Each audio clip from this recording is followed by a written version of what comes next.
Hello viewers, আসসালামু আলাইকুম। Welcome to গল্পঘর 365 চ্যানেলে আপনাদেরকে জানাই সাদর আমন্ত্রণ। আপনারা সবাই কেমন আছেন? আশা করি ভালোই আছেন। আজ আপনাদের জন্য নিয়ে এলাম শুধু একবার বলো গল্পটির অন্তিম পর্ব। যদি গল্পটি ভালো লাগে তাহলে লাইক, কমেন্ট এবং সাবস্ক্রাইব করে আমাদের সাথে থাকুন। পাশে থাকা বেল আইকন প্রেস করে দেবেন যাতে আমাদের আপডেট দেওয়া ভিডিও আপনাদের কাছে পৌঁছে যায়। তাহলে চলুন শুরু করা যায় আজকের পর্ব। শামীমের এরকম আচরণ দেখে নিজেকে খুব অসহায় মনে হচ্ছে। মানুষ এতটা নিষ্ঠুর হতে পারে? মানছি, রাগ সবারই হয়, তাই বলে নিজের নিয়ন্ত্রণ ছাড়িয়ে যায় না। এতটা অমানবিকভাবে কাউকে কেউ আঘাত করে না। কেন এমন করছে? ও কি বুঝতে পারছে না আমার কতটা কষ্ট হচ্ছে? একটা মেয়ের অনিচ্ছা সত্ত্বেও তার সাথে দৈহিক মিলন করা কতটা কষ্টকর সেটা কি ও বোঝে না? ওকে দেখে মনে হচ্ছে কত দিনের চাহিদা মেটাচ্ছে। ও কি করছে ও নিজেই জানে না, একটুও হোঁশ নেই। এদিকে যে আমি কান্না করছি সেটা ওর খেয়াল নেই। এমন সময় আবিহা জেগে উঠেছে। ওর আমার যদি খিদে লাগে তাহলে আমি নিজে নিয়েই খেতে পারবো, কারোর সাহায্যর প্রয়োজন। শামীম বুঝতে পারল আমার শরীর হয়তো ব্যথা করছে, কারণ এখানে সেখানে রক্ত জমাট বেঁধে আছে। হাতে, গলায় কামড় আর নখের আঁচড়ের চিহ্ন, সবটাই ও দেখছে। তাই বুঝতে বাকি রইল না। আমাকে বলল, শরীর ব্যথা করছে তোমার? আমি কিছুই বললাম না, চুপচাপ বসে আছি। শামীম আবার বলল, খিদে পেয়েছে? খাবার গরম করে দেব? আমি বললাম, না, আমার কিছু খেতে ইচ্ছে করছে না, আপনি যান, ঘুমান গিয়ে।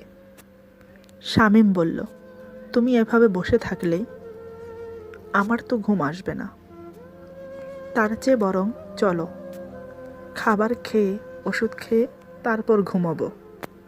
তুমি না খেলে যে আমিও খেতে পারছি না। আমি বললাম, আমি কি না করেছি আপনাকে? আপনার খাবার আপনি খেয়ে নিন, আমার কোনো আপত্তি নেই। এবার শামীম একটা চেয়ার টেনে বসল। আমার দুটো হাত ধরে চুমো খেয়ে বলল, না, তোমাকে ছাড়া আমি খাবও না এবং ঘুমও যাব না। তুমি যদি এভাবে সারা রাত বসে থাকো তাহলে আমিও বসে থাকব। আমি মুখে কিছু না বলে মনে মনে ভাবলাম, এ কেমন পাগলের পাল্লায় পড়লাম। কষ্টও দেবে আবার আদরও করতে এসেছে, ন্যাকামো আর যায় না। এইভাবে অনেকক্ষণ কেটে গেল। শামীম আমার হাত দুটো ধরে বসে আছে। বুঝতে পারলাম আমি যদি পুরো রাত না উঠি তাহলে সে উঠবে না। অনেকক্ষণ চিন্তা ভাবনা করে উঠে পড়লাম। বললাম, আমার ঘুম পাচ্ছে। শামীম বলল, চলো। এই বলে আমাকে নিয়ে খাটের দিকে এগোলো। দেখলাম আমার পাশে ও এসে শুয়ে পড়ল। আমি উঠে বসে বললাম, কি ব্যাপার, আপনি এখানে কেন ঘুমাচ্ছেন? শামীম বলল, তো কোথায় ঘুমাবো? আমি বললাম, আপনি এখানে ঘুমালে আমি কিন্তু ঘুমাবো না, এখন উঠে চলে যাব। শামীম আমার কানের কাছে মুখ এনে ফিসফিস করে বলল, আমি কিন্তু এখন আর পরপুরুষ নেই, এখন তোমার মেয়ের বাবা। মেয়ের বাবা যখন তখন তো মেয়ের মায়ের সাথেই শুতে হবে। এখন তুমি বলো কি করব? আপোষে ঘুমোবে নাকি জোর জবরদস্তি করতে হবে? কোনটা বলো? যেটা বলবে আমি সেটাতেই রাজি। আমি কি বলবো ভেবে পাচ্ছি না। তারপর একটা অজুহাত পেলাম। বললাম আভিহা সাইডে ঘুমালে পড়ে যাবে, ও এখনো ছোট।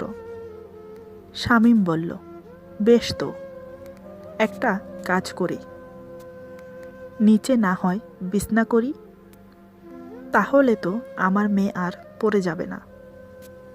মেয়েও কাছে থাকলো আর সাথে মেয়ের মা, কি মজাই না হবে। শামীম কথাগুলো আমাকে বলছে রসিকতা করে, যাতে আমি একটু হাসি। মনে মনে ভাবলাম এই বুদ্ধিটাও কাজে দিল না। এবার বললাম, আমার শরীর ব্যথা করছে, আপনি এখানে ঘুমান, সমস্যা নেই, কিন্তু আমাকে টাচ করবেন না বলে রাখলাম। শামীম মুচকি হেসে বলল, ওকে ডান, তবে টাচ করব না, শুধু জড়িয়ে ধরে আদর করব আমার লক্ষ্মী বউটাকে। কি চলবে তো? তারপর ফিসফিস করে বলল, নাকি আরও কিছু চাই? আমি বললাম, অনেক হয়েছে, আপনি কিন্তু অনেক কথা বলে ফেলেছেন, এইভাবে কথা বললে আভিহা উঠে যাবে। শামীম বলল, তাহলে তো আরও ভালো, মা বাবার ঝগড়া মেয়েও দেখবে, দেখবে মা কিভাবে বাবার সাথে শুধু ঝগড়া করে। আমি বললাম, কি আমি ঝগড়া করছি আপনার সাথে? আপনি তো আমার কোনো কথা শুনছেন না, সেই তখন থেকে একই কথাই বলে যাচ্ছেন। হয়তো আপনি এখানে ঘুমান, না হয় সোফায়।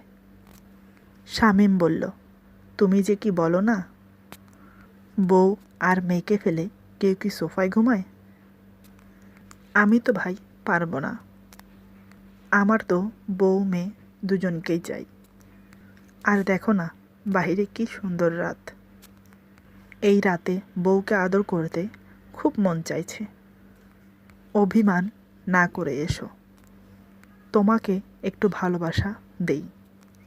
আমি বললাম, আমার কোনো ভালোবাসা লাগবে না, বিয়ে নেই, বউ কী করে হলাম?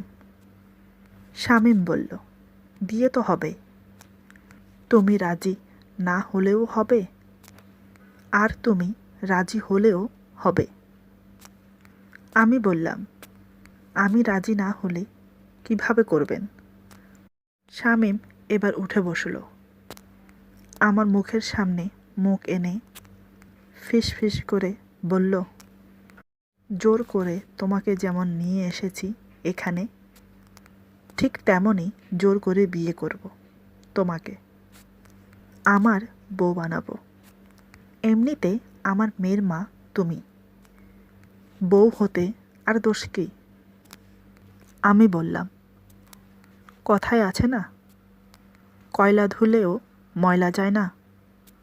যত কিছু করি না কেন সবাই দেখলে একই কথা বলবে, ওই দেখো প্রথমে দর্শন করেছে, তারপর বিয়ে করেছে। সমাজে মেয়েদের দোষটাই সবাই দেখে, তাই আমি চাই না নতুন কোনো সম্পর্কে জড়াতে। আপনি বরং অন্য মেয়ে দেখে বিয়ে করুন, সেটাই ভালো হবে। শামীম বলল, কথাগুলো কি মন থেকে বলছো নাকি মুখ দিয়ে বলে দিচ্ছ? আমি অন্য মেয়েকে বিয়ে করলে তুমি সহ করতে পারবে? পরে দেখো আবার তোমার বুকে চিতার আগুন না জ্বলে, আর আমি আমার মেয়েকে নিয়ে যাব সাথে করে। পারবে একা থাকতে? শামীমের কথা শুনে ঘাবড়ে গেলাম। সত্যিই কি ও আমার থেকে আবিহাকে নিয়ে যাবে?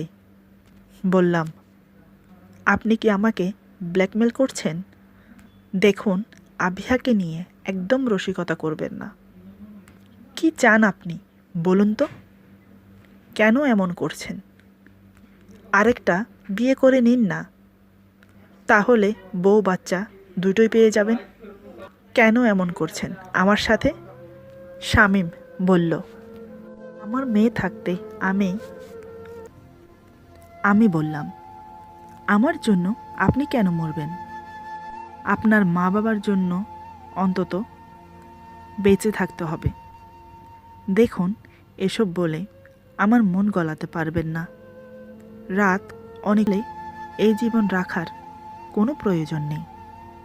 এই বলে উঠে চলে গেল।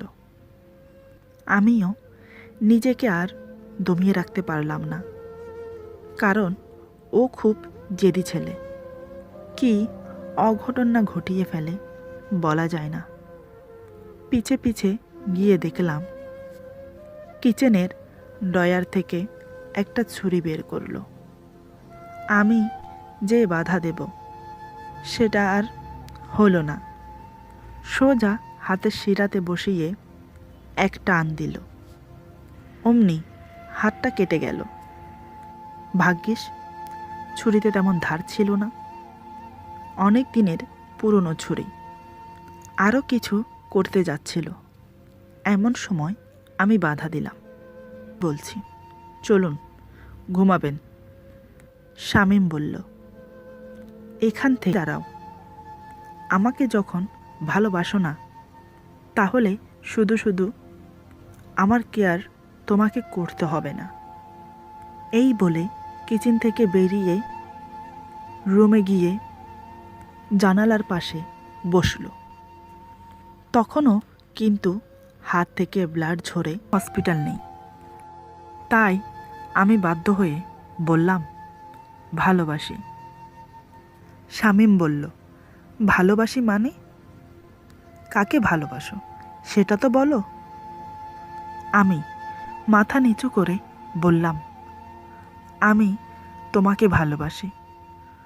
শামীম চেয়ার ছেড়ে দাঁড়িয়ে বলল, হয় বিয়ের জন্য ওয়েট করুন। শামীম বলল, এর জন্য পাপ হবে জানি আমি, কিন্তু মন তো মানে না। এত সুন্দর হবু বউ কোলে বসে আছে, কি করে নিজেকে কন্ট্রোল করি বলো? জোর করে থাকা আর আপোষে থাকা অনেক ডিফারেন্স। চলো না সারা রাত দুজনে ভালোবাসা দিয়ে জীবন শুরু করি আজ থেকে। বাধা দিও না প্লিজ। আমি কিছুই বললাম না, নিশ্চুপ হয়ে বসে আছি শামীমের কোলে। কথায় আছে না, চুপ থাকা মানে সম্মতির লক্ষণ। তাই শামীম আমাকে পাজা কোলে করে বিছানায় নিয়ে শুইয়ে দিল। এতদিন শামীমের স্পর্শগুলো কাটার মতো শরীরে আঘাত করত। আজ ওর পরশ আমার কাছে অন্যরকম অনুভূতি আর আনন্দদায়ক লাগছে। সেজন্যই বলে, দুজনের সম্মতিতে মনের মিলন ঘটে। আমাদের দুটোই হলো, এক মনের মিলন, দ্বিতীয় দেহের মিলন। শামীম আমাকে ভালোবাসা দিয়ে সমস্ত দুঃখ কষ্ট ভুলিয়ে দিচ্ছে।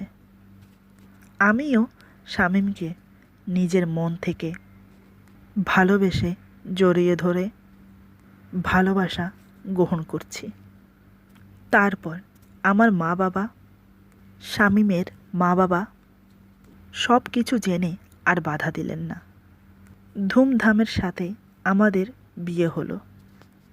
বাসর রাতে শামীম আমাকে বুকে নিয়ে বলল, শুধু একবার বলো ভালোবাসি ভালোবাসি। ভালোবাসি। শুরু হলো আমাদের নতুন সংসার। এখানেই সমাপ্ত। আল্লাহ হাফিজ।